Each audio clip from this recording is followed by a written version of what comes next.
Дағы өңірлік университетке ректор тағайындалды. Оқу ордасының су жаңа басшысын білім және ғылым министрі Асхат Аймағамбетов таныстырды. Өңірлік университет деген шетелдің беделді оқу орындарымен бәсекелесу емес, облыс дамуына зор үлес қосуды мақсат етуі тиіс деді еліміздің бас ұстазы. Еліміздің батыс өңіріндегі белді оқу орындарының бірі Құдайберген Жұбанов атындағы университеттің ректоры қызметіне Лаура Қарабасова тағайындалды. Ол болашақ бағдарламасының түлегі. Білім беру саласындағы философия докторы, көшбасшылық және менеджмент саласындағы гуманитарлық ғылымдар магистрі. Жалпы конкурс өткізілді. Конкурс шыны керек бірнеше рет өткізілген болатын.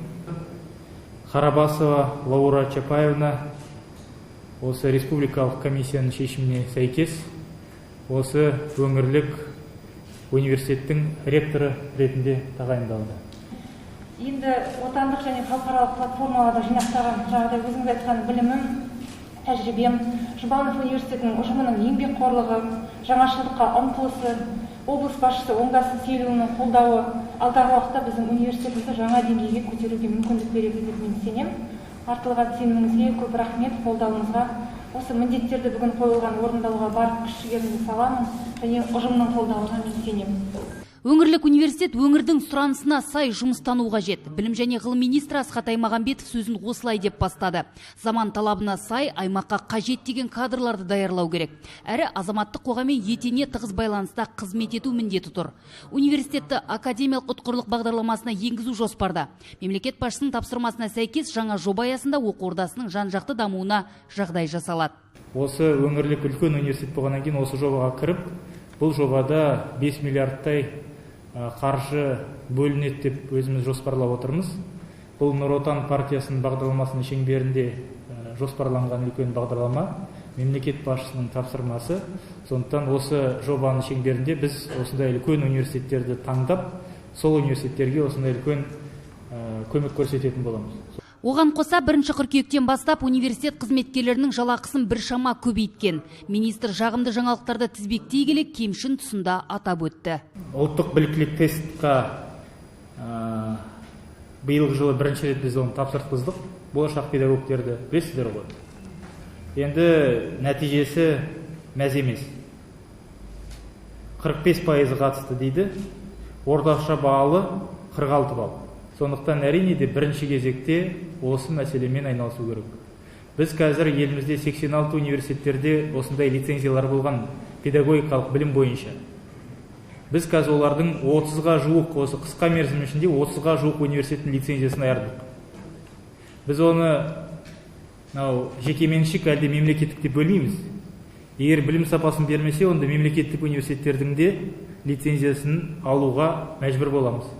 Қысқасы, санға емес сапаға жұмыс істеу керек деп қадап айтты. Сондай-ақ университеттің сырт келбеті емес техникалық базасының әсіресе зертханалық толыққанды қамтылуы маңызды деді министр. Оқу ордасында ғалымдардың әжептәуір әлеуетін ескере келе, ғылыми конкурстарға қатысып, белсенді болуды алға тартты.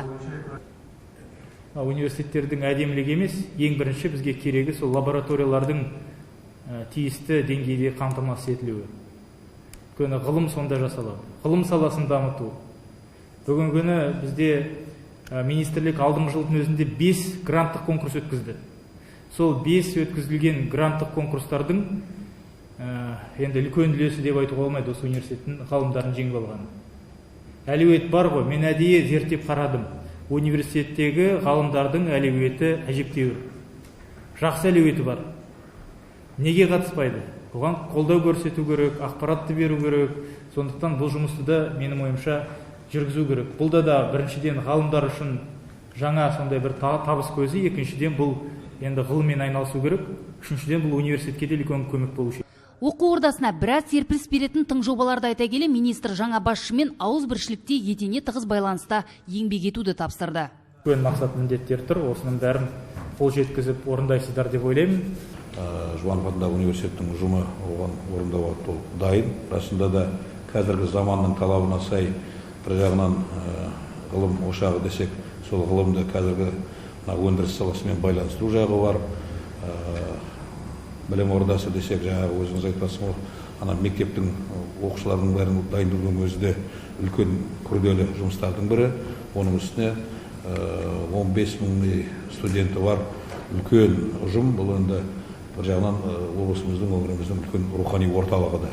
Соның бәрі байланыстыратын, ұшырастыратын енді мына жаңа жас ректорымызге сенім артып отырмыз. Бұдан соң Асхат Аймағамбетов Батыс 2 шағын аудандағы жаңа гимназияны көрді. Бұл қаламыздағы ең үлкен мектептердің қатарында. Барлық заманауи жабдықтармен жасақталған. Бір ауысымда 1200 балаға дейін қабылдай алады. Қазір 3000 оқушы бар.